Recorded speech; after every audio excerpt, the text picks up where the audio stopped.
dan Dewa Kudus. Jadi selanjutnya Bapak Ibu, pagi ini saya tidak sendirian, saya dengan Pak Suyatna mengantar Bapak di room, dan pagi ini kita akan diberkati oleh hambanya Bapak Pendeta Handoko Morso. Kepada Bapak Pendeta Handoko, kami persilakan waktu dan tempatnya. Shalom. Shalom semuanya. Shalom. Terima kasih tim MCD dan Pak Marty yang memberi kesempatan untuk saya bagi lagi apa yang Tuhan taruhkan dalam kehidupan kami. Sebelumnya kita berdoa, yuk. Tuhan, kami mengucap syukur untuk setiap anugerah-Mu, untuk setiap perjalanan yang Kau taruhkan dalam hidup kami, sehingga makin hari kami makin serupa akan Kau, makin hari kami hidup sebagai penyembah-penyembah dalam roh dan kebenaran. Terima kasih Bapa, ajar kami, biarkan segala kemuliaan bagi-Mu. Jesus name. Amin. Shalom semuanya.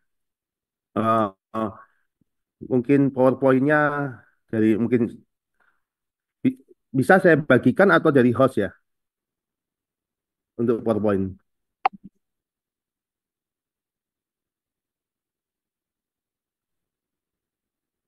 Bisa Pak Handoko, bisa sendiri Pak Han. Oke. Masih belum bisa, Pak? Masih dari host aja, PowerPoint-nya. Oke. Hmm. Sudah bisa harusnya Pak. Udah. Oke, sudah. Ini baru bisa ini. Oh, salah benar.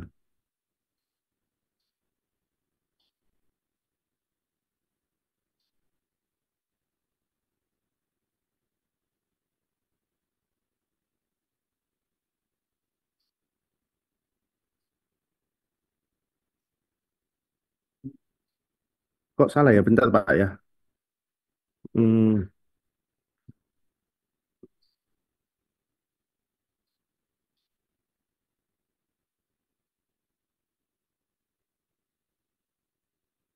sorry, bentar ya. Maaf.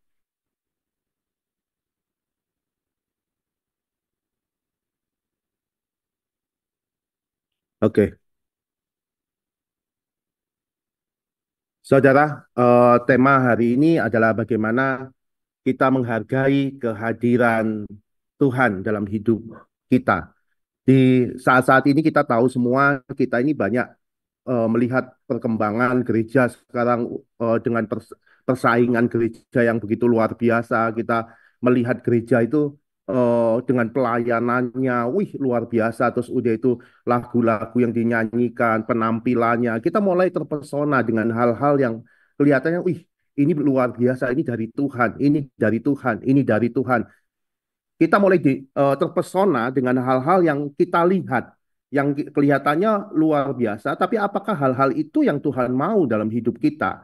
Kalau di Paulus bilang di sini Galatia 3 ayat 1 katakan seperti ini, hai orang Galatia yang bodoh, siapakah yang telah mempesona kamu, bukankah Yesus Kristus yang disalibkan itu telah dilukiskan dengan terang di depanmu? Mempesona itu bicara mengenai tersihir. Tersihir itu kita terkontrol karena doktrin, terkontrol karena hal-hal yang dimana kita ngikutin aja. Terus udah itu eh, terpesona itu sama dengan menipu juga, mempesona sama dengan apa ya kagum hal-hal yang kita lihat saja, tapi sebenarnya bukan esensi daripada sebuah penyembahan. Jadi kita bingung dengan banyak dunia pelayanan, tapi wajah Kristus yang harusnya itu ada di dalam kita, nggak ada. Jadi sehebat apapun dunia pelayanan kita, tapi kalau buahnya bukan Kristus, bukan wajahnya Kristus, bukan kelembutan, kerendahan hati, kesabaran, bukan buah roh yang ada sehingga dalam diri kita, sehingga hidup kita bukan kita lagi yang hidup, tapi Kristus yang hidup, maka itu bukan tujuan kita. Karena tujuan kita adalah Kristus. Goal kita utama adalah Kristus. Karena itulah tujuan daripada penyembahan kita.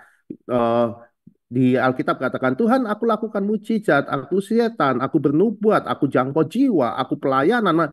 Tapi waktu kita tidak menghasilkan buah roh, Tuhan akan usir kita dan Tuhan bilang, "Nyah engkau pembuat kejahatan." Itu yang terjadi. Jadi Kristus itu harus menjadi tujuan daripada penyembahan kita. Bagaimana kita menyembah supaya Kristus itu menjadi tujuan penyembahan kita? Itu kan yang paling penting.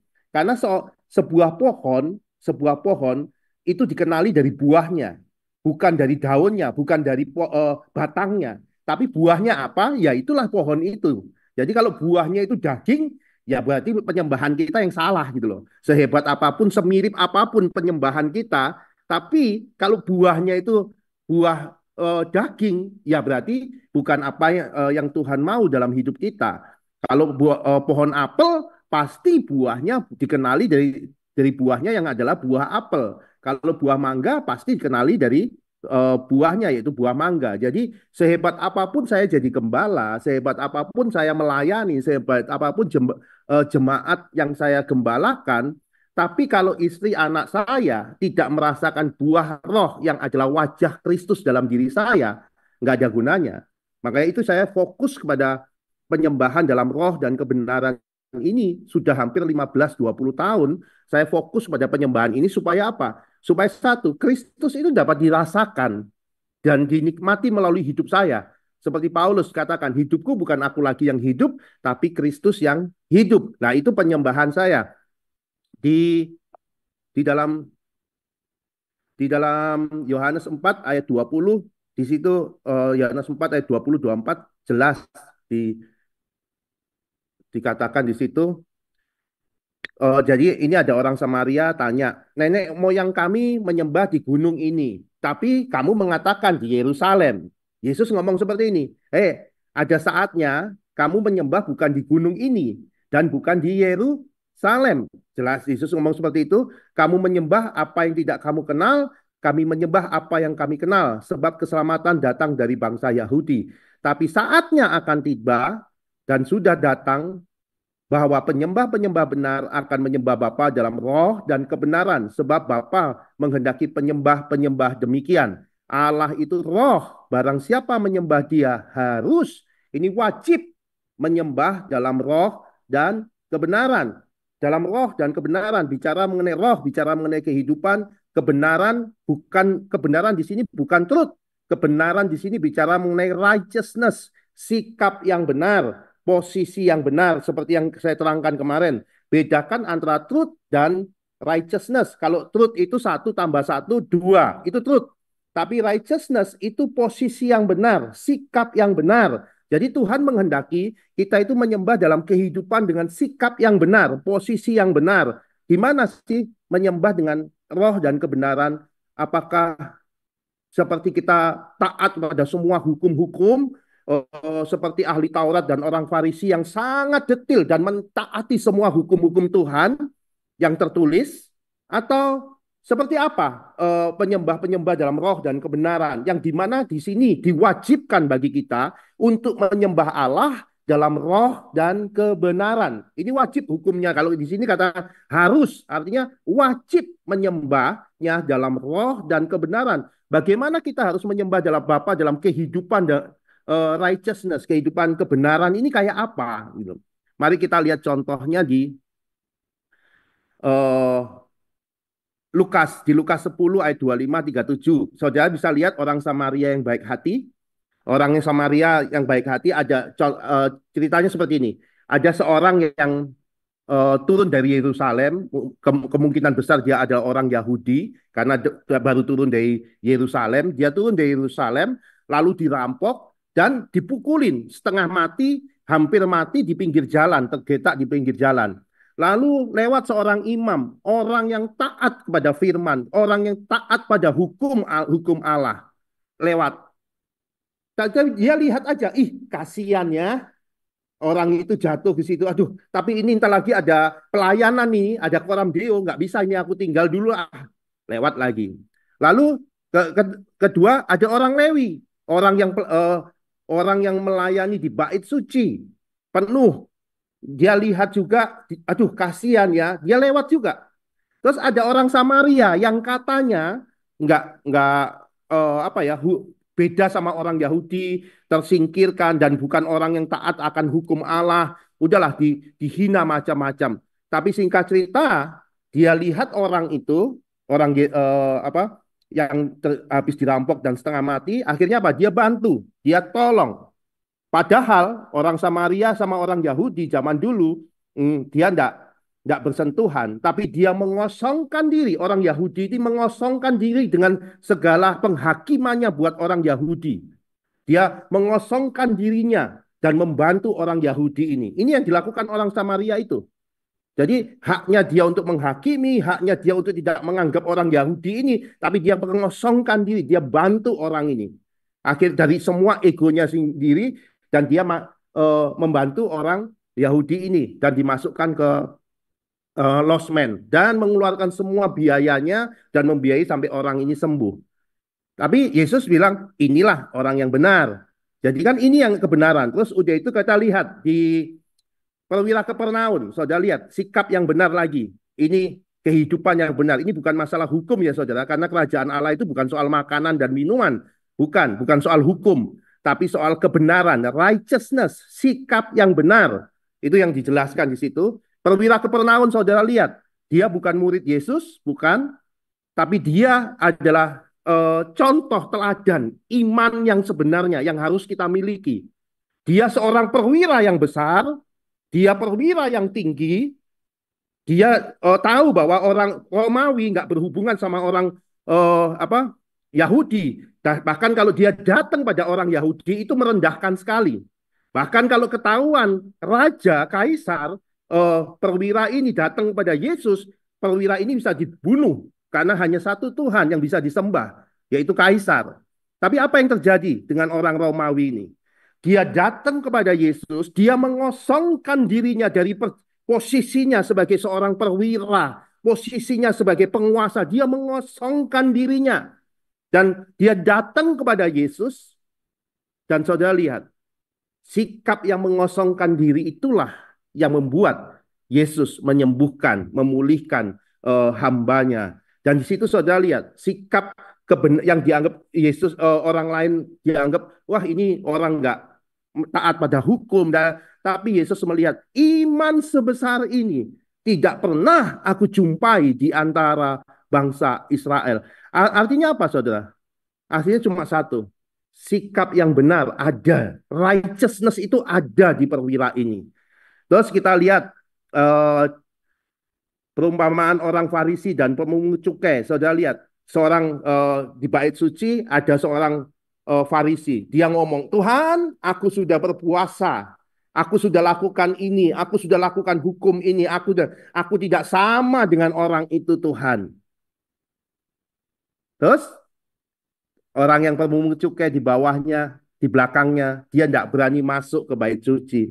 Tapi dia mengosongkan dirinya dengan segala seorang pemungut cukai pasti kaya, saudara. Jadi zaman itu, tapi dia mengosongkan dirinya. Tuhan, aku orang nggak layak. Aku orang berdosa. Dia mengosongkan dirinya. Tapi saudara lihat, ada righteousness, ada sikap yang benar, ada posisi yang benar. Dan Tuhan memperhitungkan pemungut cukai sebagai kebenaran. Dan saudara lihat juga Daud, saudara. Daud sama Saul, apa yang terjadi? Sikap yang benar selalu ada dalam kehidupan Daud. Daud menyembah Bapa dalam roh dan kebenaran dengan sikap yang benar. Bahkan waktu Saul ada di hadapannya pun, Saul yang sudah pernah mau membunuh dia, Saul yang sudah mengejar-ngejar dia, mengancam keluarganya Daud. Waktu punya kesempatan nih, Daud di goa dan Saul tertidur. Ada kesempatan ini Daud untuk membunuh. Tapi sikap Daud coba lihat. Jangan aku jamah orang yang diurapi Tuhan. Daud mengosongkan dirinya dalam segala pembenarannya. Wah, aku ini benar. Aku ini gini. Wah, ini kalau ini Tuhan pasti beracara ini tuh. Dia tidak peduli salah atau benar. Tapi dia mengambil sikap daripada Kristus, righteousness. Dia mengosongkan dirinya dan dia berkata, jangan aku jamah orang yang diurapi Tuhan. Bagaimana dengan kita dalam hidup kita? Tiap hari, apa yang kita kerjakan? Apakah benar kita ini menyembah Bapa dalam roh dan kebenaran, kita taat kepada firman, ayat-ayat firman, kita taat melakukan hukum-hukum Tuhan, kita taat. Tapi waktu istri kita, suami kita punya salah, apakah kita menghakimi mereka? Atau kita mengosongkan diri dengan segala pembenaran kita? Dan kita bisa terima istri kita, suami kita, sehingga istri suami kita melihat Kristus yang adalah kasih itu nyata dalam hidup kita. Atau kita punya karyawan, terus udah itu orang-orang yang kita gembalakan. Apakah kita punya righteousness dalam setiap hidup kita? Yang dimana waktu karyawan, orang rekan pelayanan kita yang jatuh, apakah kita menghakimi mereka dengan hukum atau kita mengosongkan diri segala pembenaran kita? Mungkin kita benar semua itu. Ya, itu benar. Itu uangmu. Itu masalah itu memang jelas dia salah. Tapi apakah engkau bisa mengosongkan diri dan tetap menerima dia apa adanya? Sehingga Kristus itu ada. Itulah sebuah penyembahan dalam roh dan kebenaran. Sehingga hidup kita ini bukan kita lagi yang hidup, tapi Kristus yang hidup, yang dapat dinikmati semua orang. Sehingga mulut kita tidak hanya berkata, ya Yesus Tuhan, Yesus Tuhan. Tapi mulut kehidupan kita tidak menggambarkan Kristus itu sendiri. Mari saudara menjadi penyembah-penyembah dalam roh dan kebenaran. Yang tidak lagi dibatasi oleh gunung atau sebuah tempat atau sebuah gedung gereja. Dan Yerusalem tidak dibatasi oleh aturan-aturan bait suci. Tapi seluruh hidup kita ini, apapun yang kita temui, teman, sahabat, orang sekitar kita, kita fokus pada wajah Kristus itu dengan terus mengosongkan diri. Itu menjadi hukum pertama dan utama, kasih kepada Allah. Waktu engkau tidak menganggap dirimu lebih tinggi daripada Allah, yaitu kasih itu, maka engkau sedang menggenapkan hukum yang pertama. Hukum yang pertama yaitu kasih kepada Allah. Kasih kepada Allah bukan masalah pelayanan. Kasih kepada Allah bukan masalah taburan. Kasih kepada Allah bukan masalah jangkau jiwa. Kasih kepada Allah, engkau tidak menganggap egomu ini, harga dirimu, pembenaranmu itu lebih tinggi daripada pribadi Allah yang adalah kasih. Sehingga kasih kepada sesama itu selalu ada di dalam kamu. Satu hukum, tapi ada di dalam menggenapkan dua, bukan hanya dua hukum, tapi seluruh hukum Taurat dan hukum kitab karang Nabi itu ada di dalam dua hukum ini. Itulah kehidupan yang harus kita kerjakan. Makanya saudara, kalau saudara menjadi seorang penyembah dalam roh dan kebenaran, tiap hari saudara melakukan ini, ada orang salah, saudara tetap memeluk dia, mengosongkan diri, terus saudara lakukan itu, firman itu akan membersihkan kita. Bukan firman yang kita baca, tapi firman yang hidup itu tiap hari akan mengikis hidup kita. Tiap hari membersihkan kita, membersihkan kita, membersihkan kita. Maka hari ini saudara ketemu saya, terus udah itu setahun lagi ketemu saya, pasti saudara akan, saya pasti berubah. Nggak mungkin nggak berubah, karena tiap hari saya menyembah dalam roh dan kebenaran. Begitu pun hidup saudara. Waktu saudara menyembah dalam roh dan kebenaran, hari ini saudara, itu akan beda dengan sebulan saudara ke depan, 2 bulan, 3 bulan, 1 tahun ke depan, pasti berubah. Karena firman itu membersihkan, sistem firman itu bekerja dalam hidup kita, membersihkan kita tiap hari. Sehingga orang akan melihat kita, aku merasakan Kristus melalui hidup kita. Jangan seperti ahli Taurat, jangan seperti anak muda yang kaya, yang ini aku sudah lakukan semua, taat pada hukum, tapi wajah Kristus nggak ada dalam diri kita. Mari kita fokus pada wajah Kristus, bukan pada wajah yang lain. Jadilah penyembah dalam roh dan kebenaran. Saudara akan merasakan hadirat Allah itu selalu ada di dalam kita. Seringkali kita senang ke gereja nyanyi-nyanyi, wih hadirat Tuhan, hadirat Tuhan. No, no, no. Kau harus hargai hadirat Tuhan melalui rohnya, pribadinya yang ada di dalam kita. Kasih, kelembutan, kerendahan hati. Waktu saudara punya masalah sama teman atau sahabat saudara. Contoh gini lah. Saya ada orang tinggal di tempat saya, seorang anak muda, kita muridkan dia. Singkat cerita, dia tinggal makan dan kami biayai di rumah kami. Singkat cerita saudara, dia bikin satu masalah, bikin sesuatu yang sangat menjengkelkan bagi kami. Tapi apa yang kami lakukan? Kami tetap memeluk dia, kami tetap mengosongkan diri. Dia tidak menganggap kami, dia tidak menganggap apa yang kami keluarkan tidak dianggap sama sekali. Kami tetap aja, dia sudah 4-5 bulan tinggal di tempat kami tetap aja mengasihi dia.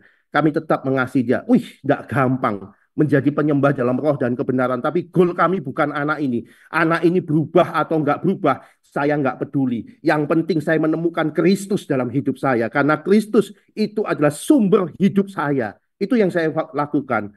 Dan anak ini selama 4-5 bulan di tempat ini menggoda daging kami.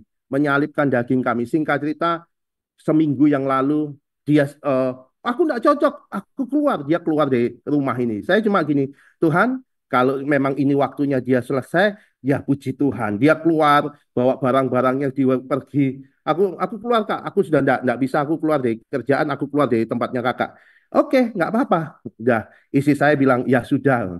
Udah, dia keluar dari rumah kami. Singkat cerita, dia sudah pesan kendaraan Grab, udah pesan, dia pergi. Saya lihat ke kamarnya, aduh Tuhan, terima kasih. Akhirnya salibnya udah selesai. Saya pikir seperti itu kan.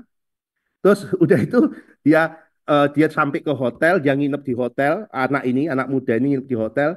Terus dia dilawat sama Tuhan. Dia nangis. Tuhan bicara, belum waktunya kamu keluar dari rumah itu. Terus dia telepon saya, Kak, aku minta maaf Kak, gini-gini ya. Oh iya, haleluya, ayo balik lagi kita. Ya Tuhan, kalau belum selesai kita terima lagi, kita peluk lagi, kita kasih lagi. Saudara tahu nggak? Tapi di hari itu dia ngomong, Kak, aku ketemu Kristus. Hari ini aku bertobat. Hari ini aku mau dibaptis.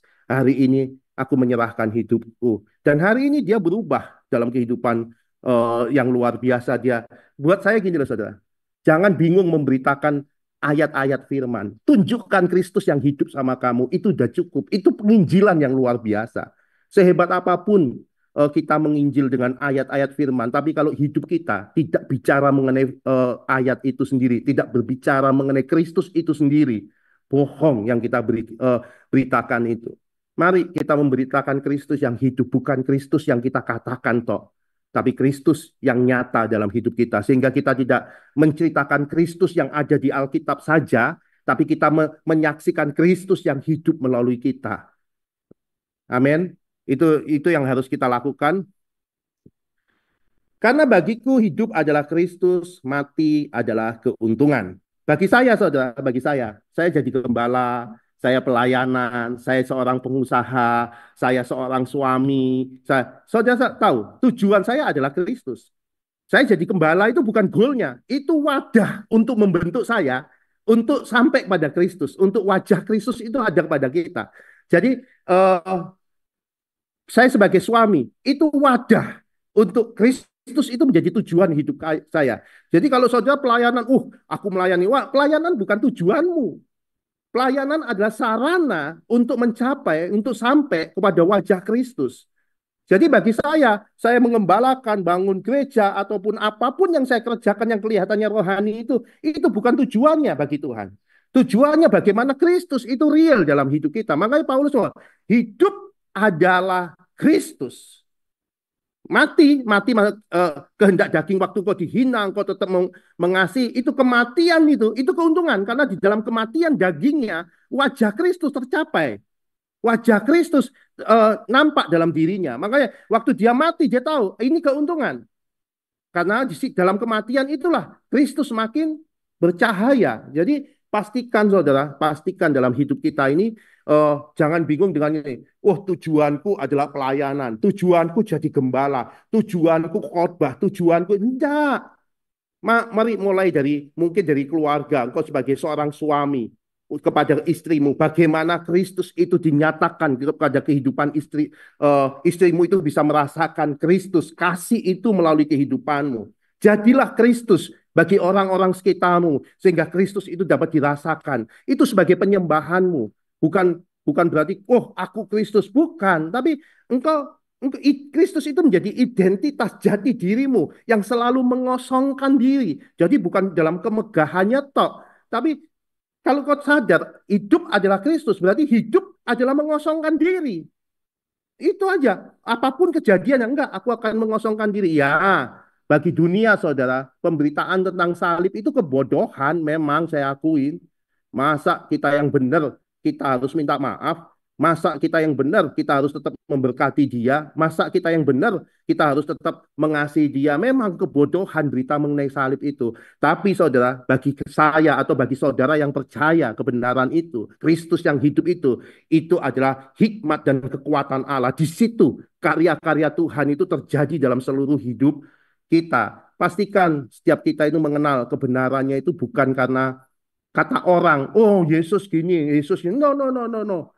Kenallah bukan karena kau tahu, tapi kamu kenal. Kenal itu kau ngalami sendiri Kristus itu. Bukan kata Pak Pendeta, bukan kata Alkitab, bukan. Tapi kata siapa? Engkau mengalami, oh ini toh. Waktu kau dihina, engkau tetap mengasihi. Engkau mengalami, oh ini toh maksudnya Tuhan. Jadi firman itu bukan untuk dibaca, tapi firman itu dimakan, ditelan. Dimakan, firman itu dimakan. Kristus itu roti hidup. Kau harus makan itu. Waktu kau dihakimi, kau disalahkan, kau tetap mengasihi, itu makan firman itu. Makan itu Kristus karena dia adalah roti hidup.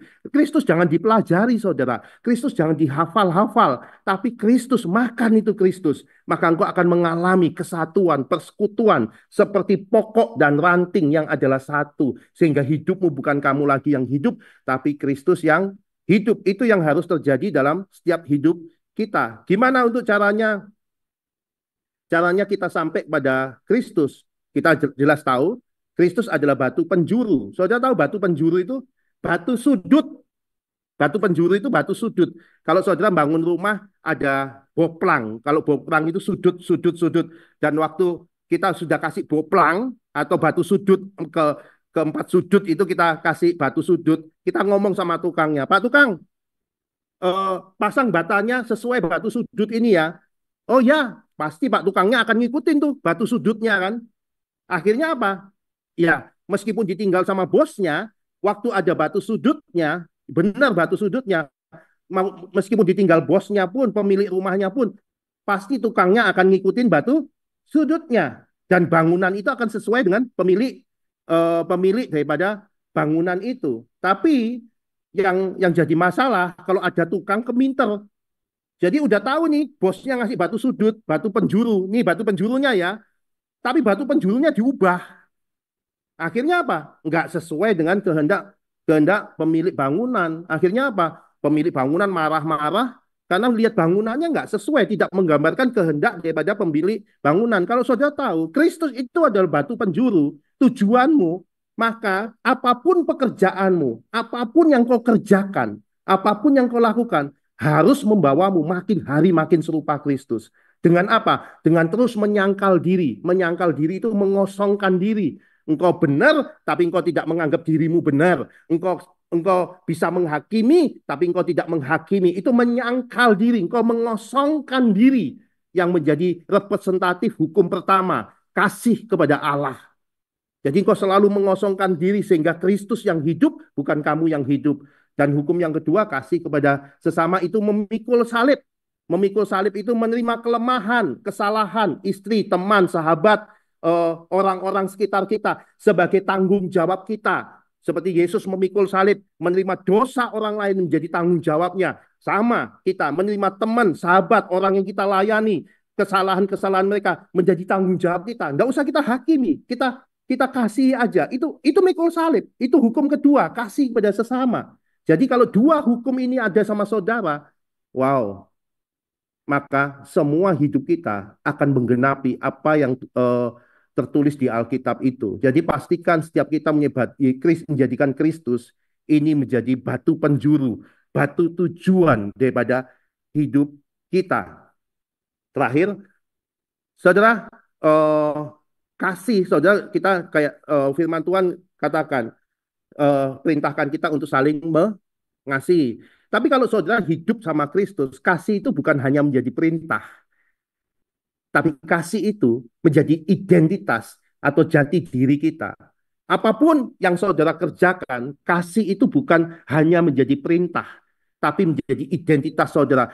Kalau kasih itu menjadi identitas jati diri kita, maka perintah itu ada di bawah identitas kita. Contoh, mau dihakimi, mau disalahkan, saya tetap akan pada identitas saya yang adalah kasih. Saya ini kasih. Mau dihina, mau disakiti, mau duitnya diambil, mau kasih adalah identitas saya. Kasih adalah penyembahan saya. Saya harus mengosongkan diri, ego saya. Saya harus taklukkan diri pada kasih. Karena kasih adalah identitas saya. Maka waktu kasih itu menjadi identitas saya, menjadi penyembahan saya, menjadi Kristus, wujud Kristus dalam diri saya. Maka perintah itu sudah ada di dalamnya. Jadi nggak usah bingung dengan perintah. Tapi jadikan kasih Kristus itu menjadi identitas pada kamu dalam diri kita, maka seluruh yang ada di Alkitab, saudara, itu akan menggenapi semua yang ada di Alkitab itu. Jadi pastikan setiap hidup kita ini bukan hanya apa ya, jangan jangan menjadi kalau hamba itu, saudara, kalau hamba itu hanya taat akan hukum. Hamba itu kalau saudara punya pegawai sebagai sebagai apa kasir. Saudara punya pegawai sebagai kasir yang digaji sebagai kasir. Contoh ya, saudara digaji sebagai seorang kasir. Oke, gajinya gede, digaji kasir. Setelah itu ada genteng bocor. Saudara sebagai kasir mau memperbaiki enggak genteng yang bocor tuh? Enggak mau. Karena saudara sudah ikutin aturannya. Saya sebagai kasir taat pada hukum yang adalah sebagai kasir dengan segala peraturannya. Terus udah itu saudara digaji sebagai apa sebagai supir. Saudara taat sebagai supir. Saudara nyopir bersihin mobil semua saudara taat pada situ. Terus ada apa? Lampu lampu listrik yang mati. Saudara mau perbaiki? Belum tentu saudara memperbaiki. Itu bukan kerjaan saya, Pak. Saya sudah taat pada hukum ini. Beda. Kalau itu hamba, hamba itu selalu taat pada hukum, aturan. Tapi beda dengan seorang putra, saudara. Kalau tadi sopir atau kasir tadi beda. Kalau saya bersikap sebagai putra, saya datang kepada pekerjaan Bapak, enggak, pekerjaan kasir kalau tidak ada lagi kosong, saya akan kerjakan sebagai kasir. Terus tahu-tahu hujan, bocor, saya sebagai putra, saya akan naik ke atas genteng, memperbaiki gentengnya. Karena apa? Itu miliknya Bapakku kok. Terus udah itu listrik mati, lampu mati. Saya akan keluarkan uang saya untuk mengganti lampu itu. Terus udah itu ada apa kerusakan lain di rumah. Saya akan datang perbaiki dengan baik karena saya adalah putra. Putra itu tidak dibatasi penyembahannya di semua area hidup saya. Itu ada saya. Itulah kasih yang harus saya kerjakan.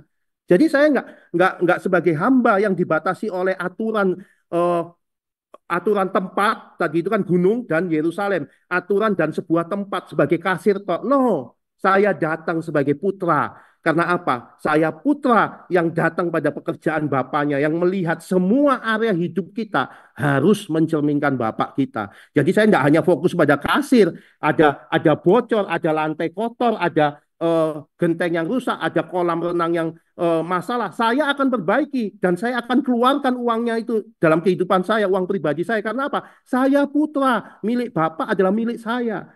Nah, ini bagaimana dengan penyembahan saudara hari-hari ini? Apakah penyembahanmu hanya dibatasi oleh, oh, aku kan sudah perpuluhan, aku udah ini, tapi waktu istri kita, orang tua kita, teman kita, atau itu bukan, ini bukan. Kristus itu dinyatakan, jadilah, jangan jadi hamba, tapi jadilah putra yang berhati hamba. Jangan hamba yang berhati putra. Kalau hamba kalau saudara hamba yang mengaku seorang putra itu akan nuntut. Aku kan sudah lakukan mujizat. Aku sudah tetan. Aku hakku mana? Itu kan seorang hamba yang mengaku putra, minta tuntut warisan. Udah digaji, udah dapat upah, udah diberkati sama Tuhan, tapi nuntut hal yang banyak. Tapi beda dengan seorang hamba yang berarti putra. Putra yang berhati hamba. Beda dengan putra yang berhati hamba. Dia akan datang selalu mengosongkan dirinya dan untuk melayani. Yesus datang. Dia sebagai putra yang punya hati hamba. Bukan hamba yang mengaku putra. Bukan. Jadi pastikan saudara penyembahanmu ada dalam roh dan kebenaran. Righteousness itu selalu harus ada dalam hidupmu. Tuhan Yesus memberkati. Mungkin ada yang mau tanya jawab, silakan. Ya, puji Tuhan. Terima kasih Pak Handoko Pangarso yang luar biasa. Ini ada statement yang bagus yang terakhir diberitahukan pada kita. Jadilah putra yang berhati hamba. sehingga kita terus-menerus belajar mengosongkan diri seperti Kristus. Terima kasih Pak Handoko untuk pengajaran yang luar biasa. Dan sampai jam berapa nih Pak? Kira-kira bisa? Bisa Pak, masih Pak, saya nggak ada acara Oh, Pak. wah puji Tuhan. Waktunya cukup luas ya. Jadi nanti teman-teman boleh bertanya atau mau didoakan. Ini satu topik yang menarik ya. Tapi mungkin sebelumnya kita akan mendengarkan pengumuman dulu. Silakan tim screen.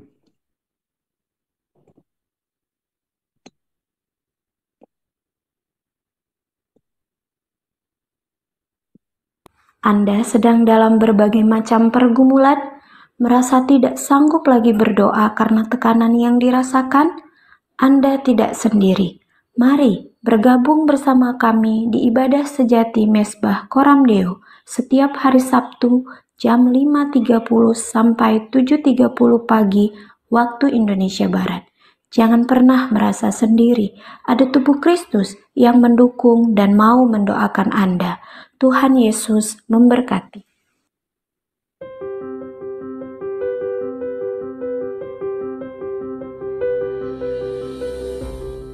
Selamat datang dalam rumah Tuhan, Mesbah Koram Deo Tubuh Kristus. Bagi Bapak, Ibu, Saudara sekalian yang baru pertama kali hadir, kami undang Bapak, Ibu, Saudara boleh menuliskan nama Anda dan nomor telepon Anda. Kami rindu untuk boleh mengenal Bapak, Ibu, Saudara sekalian. Kita adalah keluarga Allah. Tuhan Yesus memberkati.